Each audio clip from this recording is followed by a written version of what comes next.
ወንድምን ገሎ ወንድምን ሰድቦ ወንድምን ገፍቶ እንደዚህ አይነት የረባ ነገር ሊያ አይችልም።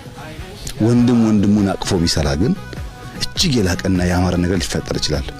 የተከበረው የተወደደው በደህንነት በችግር በረሃብ በእርዳታ የሚታወቀው የኢትዮጵያ ሕዝብ ብዙ ሀብት በእጁ አለ።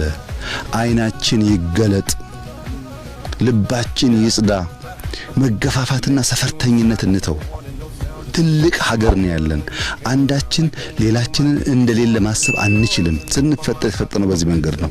አብረን ተከባብረን በጋራ ብንኖር ግን ምድራችን ሰፊ ነው፣ በረከታችን ብዙ ነው፣ ማሳችን በሲሳይ የተሞላ ነው።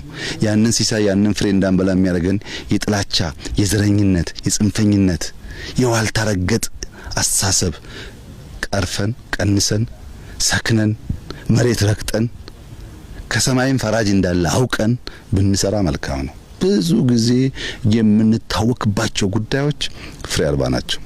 የምንጣላባቸው ጉዳዮች በትክክለኛ ሚዛን ስታስቀምጣቸው እዚህ ግባ የሚባሉ አይደሉም። ላባ በሆነ ሐሳብ አንባላ። ሚዛን የሚደፉ የእርሻ ስራዎች የሌማት ትሩፋት ላይ ግሪን ሌጋሲ ላይ ፍሩት ላይ ስንዴ ላይ አካባቢ ማልማት ላይ በልቶ መጥገብ ላይ ለጎረቤት ማካፈል ላይ ለድሃ ማካፈል ላይ ብንበረታ ጥሩ ነው።